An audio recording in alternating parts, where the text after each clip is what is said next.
नमस्कार। जय जय श्री सीताराम। हम चर्चा कर रहे हैं धर्म के संबंध में कि वास्तव में वर्तमान परिदृश्य में जो धर्म का वास्तविक स्वरूप का लोप हो रहा है, तो कैसे हम समझें कि वास्तव में धर्म क्या है, जिसके संबंध में 2 वीडियो ऑलरेडी हमने अपलोड कर दिया हुआ है। आप उसको देखकर इस विषय के प्रारंभ को समझ सकते हैं, जो कि हमारे डिस्क्रिप्शन बॉक्स में भी मिल जाएगा। अब हम उससे आगे चर्चा करते हैं। धर्म के बारे में चर्चा हो रही थी कि जो धारण किया जाए वह धर्म है। एक और बात भी आप लोगों को ध्यातव्य होना चाहिए कि मानव के अंदर एक ऐसी भावना तो जरूर होनी चाहिए कि जो अपने अनुकूल न हो ऐसा व्यवहार दूसरे के साथ नहीं करना चाहिए। यह बहुत बार हम लोग सुनते हैं। प्रायः यह सिर्फ और सिर्फ इसलिए कहा जाता है कि इसी के माध्यम से ही धर्म की कसौटी को कसा जा सकता है। कैसे कि जब हम बात करते हैं कि सत्य की, हिंसा की, दया की, क्षमा की, करुणा की, परोपकार की और दान की, तप की, ऐसी बातें जब हम करते हैं तो हम आशा भी करते हैं कि ऐसा व्यवहार लोग हमारे साथ करें। कभी कभी हम ऐसा पाते हैं कि लोग हमारे साथ तो ऐसा व्यवहार करते हैं लेकिन हम उनके साथ नहीं करते हैं। तो इसलिए हमारा कर्तव्य बनता है कि वास्तव में धर्म हम तभी धारण कर सकते हैं कि ऐसे गुण धर्म या ऐसे गुण समूह जो हमारे हृदय को सुख पहुंचाते हों या हमारे मन को सुख पहुंचाते हों, या जिनको देखकर या मनुष्य के अंदर के वह आचरण जिसमें मैं बहुत सहज महसूस करता हूँ या कर पाता हूँ अपने आप को, वैसा ही गुणधर्म, वैसा ही संस्कार या वैसा ही आचरण मैं संपूर्ण समाज में रहने वाले लोगों के साथ करूं। अगर मैं ऐसा कर पा रहा हूं तो मेरे धर्म में मैं हूं। कहा गया है कि धर्म सिर्फ अपने लिए नहीं है, सिर्फ समझने के लिए नहीं है, सिर्फ पढ़ने के लिए नहीं है, ऐसा आचरण करके भी प्रकट करना है ताकि लोग उसका अनुसरण करें। क्योंकि जब तक हम अच्छे धर्म के आचरण को करेंगे नहीं और लोग उसका अनुसरण करेंगे नहीं, तब तक हमारे अनुकूल समाज का निर्माण नहीं होगा। तो हम उसमें अपने आप को सहज नहीं अनुभव कर पाएंगे। श्रूयताम धर्म सर्वस्वम श्रुत्वा चैव अनुवर्तिताम आत्मनः प्रतिकूलानि परेशान न समाचरेत्। धर्म का सर्वस्व क्या है यह सुनो और सुनकर उस पर चलो। अपने को जो अच्छा न लगे वैसा आचरण दूसरे के साथ नहीं करना चाहिए। वात्स्यायन जी कहते हैं, धर्म और अधर्म की तुलना करके धर्म को स्पष्ट किया है। वात्स्यायन मानते हैं कि मानव के लिए धर्म मनसा वाचा कर्मणा होता है। यह केवल क्रिया या कर्मों से संबंधित नहीं बल्कि चिंतन और वाणी से संबंधित है। देखो, दान देना, क्षमा करना, करुणा करना, सत्य, अहिंसा, अस्तेय, अपरिग्रह, ब्रह्मचर्य, ये सब बातें सिर्फ बोलने वाली नहीं होती हैं। इसको कर कर प्रदर्शित भी करना पड़ता है। यह नहीं कि सिर्फ मैं लोगों को बताता रहूँगा कि ये धर्म है, ये धर्म है, ऐसा कीजिए वैसा कीजिए, नहीं। सर्वप्रथम उसको धारण करना चाहिए। क्योंकि देखिए, धर्म धारण करने वाली चीज़ है ना, बताने वाली चीज़ नहीं है। लोग देख कर खुद ही उसको धारण कर लेंगे, इसीलिए धारण करने वाली चीज़ है। और हमने पिछले वीडियो में यह बताया भी है कि क्या धारण करना है। जैसे हम सत्य धारण कर सकते हैं क्योंकि यह दूसरे के लिए कल्याणकारी है।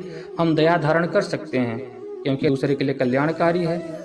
हम उदारता धारण कर सकते हैं क्योंकि यह दूसरे के लिए कल्याणकारी है। हम क्षमा धारण कर सकते हैं क्योंकि यह दूसरे के लिए कल्याणकारी है। लेकिन मैं चोरी को धारण नहीं कर सकता, मैं व्यभिचार को धारण नहीं कर सकता, मैं किसी की हत्या करने की जो प्रवृत्ति है, हिंसा को धारण नहीं कर सकता, मैं स्तेय को धारण नहीं कर सकता, मैं ऐसे किसी भी मानवीय दुर्गुणों को धारण नहीं कर सकता हूँ जिससे समाज में रहने वाले किसी भी प्राणी मात्र के हृदय में थोड़ी सी भी पीड़ा पहुँचे, अर्थात मेरे द्वारा किया गया प्रत्येक कर्म सिर्फ और सिर्फ लोगों के सुख के लिए ही होगा। तो बात आती है, क्या सभी लोग ऐसा कर सकते हैं? देखिए, यह अंतर्भावना है। आप जो भारतीय मूल्य पद्धति है उसको तो अंगीकार कीजिए, धारण कीजिए, किंतु जिस जगह पे आप क्रियाशील हैं, कार्यरत हैं, देखिए वर्तमान परिवेश में हर एक व्यक्ति किसी न किसी कर्म के बंधन में बंधा हुआ है। इससे हम अलग नहीं हो सकते हैं। हम जीवित हैं, इसका प्रमाण है कि हम कर्म कर रहे हैं। अब कोई मान लीजिए बैंक का कर्मचारी है, कोई अध्यापक है, कोई सैनिक है, जो जिस भी सेवा में है उसी सेवा को इस भावना से अगर वह कर रहा है कि मेरे सेवा के द्वारा लोक हित में कार्य हो या मेरी सेवा लोगों के लिए कल्याणकारी हो, तो वही कर्म ही उसका धर्म बन जाता है। तो अगर हम इसको ऐसे समझें कि सत्कर्म ही धर्म है, अर्थात जो हम सत्कर्म कर रहे हैं परमार्थ के लिए, वही हमारे लिए क्या है? धर्म है।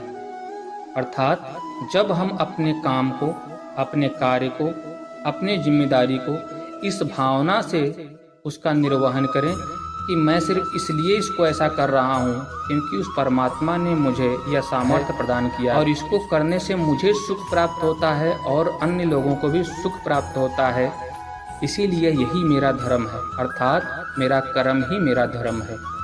सुखस्य मूलम धर्मः। और वास्तव में धर्म हम क्यों करते हैं? धर्म क्यों धारण करते हैं? सुख प्राप्त करने के लिए। और सुख कब प्राप्त होता है? कि जिस कार्य को मैं कर रहा हूँ उस कार्य को करने से मुझे आनंद की अनुभूति हो। और यह तभी हो सकता है कि जब मैं उस कार्य में अपने आप को अभिमान भाव से लिप्त नहीं करूँगा, परमार्थ भाव से उसको करूँगा। लिप्तता उसमें नहीं आएगी, परमार्थ भाव से उसको करूँगा। पद्म पुराण के सृष्टि खंड के 19वें अध्याय के 357-358 श्लोक में कहा गया है, श्रूयताम धर्म सर्वस्वम श्रुत्वा चाप्यवधार्यताम आत्मनः प्रतिकूलानि परेषां न समाचरेत्। धर्म का सर्वस्व क्या है? सुनो और सुनकर इसका अनुगमन करो। जो आचरण स्वयं के प्रतिकूल हो वैसा आचरण दूसरे के साथ नहीं करना चाहिए। ये हमारी नैतिक जिम्मेदारी बनती है कि जो मुझे अनुकूल लगे ऐसा ही आचरण मैं अन्य लोगों के साथ करूं। यही तो वास्तव में मनुष्य धर्म है।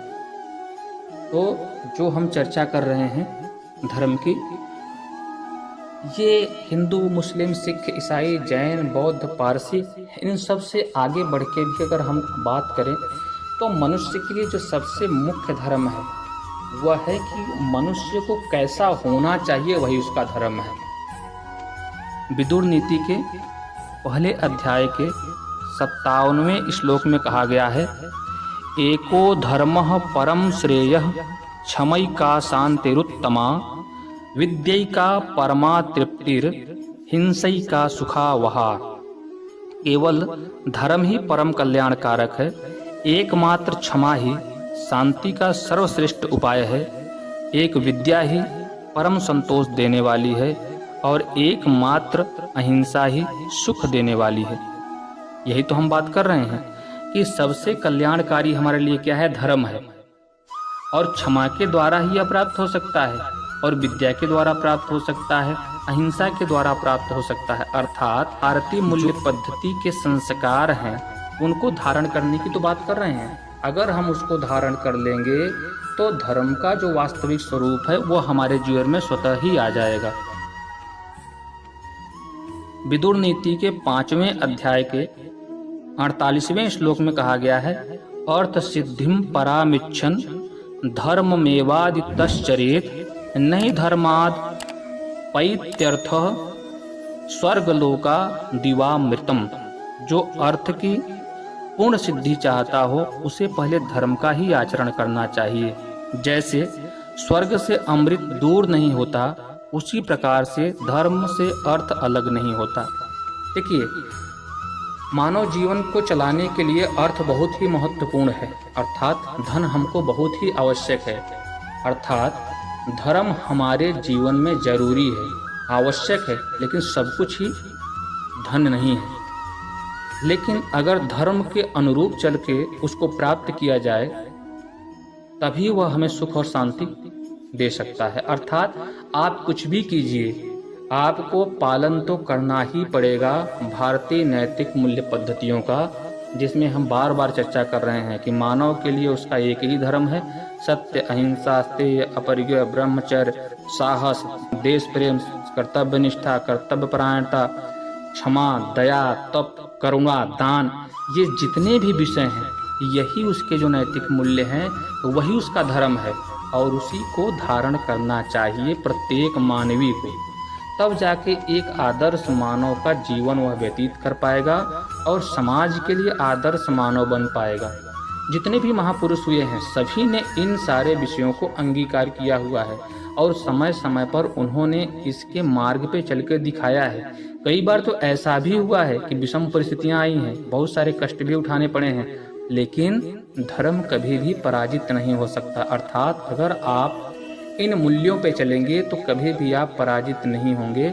जिस प्रकार से कीचड़ कभी कमल को अपने फांस में फंसा नहीं सकता, जल का स्तर कितना भी बढ़ता जाए कमल उतना ही ऊपर की ओर उठता आता है, तो हम कीचड़ में भी रहेंगे तो कमल के समान रहेंगे। ऐसा तभी संभव है कि जब हम धर्म के अनुयायी बनेंगे और जो भारतीय मूल्य पद्धतियों के अंग हैं उन सबको अंगीकार करके एक आदर्श मानव का जीवन व्यतीत करेंगे, तभी हमारे जीवन में वास्तविक धर्म का प्रवेश होगा और जो धर्म को हम बहुत क्लिष्ट विषय मानते हैं उससे समझने में सहजता हो जाएगी। आने वाले वीडियो में हम धर्म के लक्षणों आदि के बारे में चर्चा करेंगे और साथ ही साथ जो भारतीय शास्त्रों में या ग्रंथों में धर्म के बारे में व्याख्या दी गई है उनको भी समझेंगे। आशा करते हैं कि यह चर्चा आप लोगों को कर्णप्रिय लगी होगी। अगर इसमें कोई त्रुटि हो तो उसके लिए क्षमा कीजिएगा और आशा करते हैं कि यह आपके लिए उपयोगी होगी।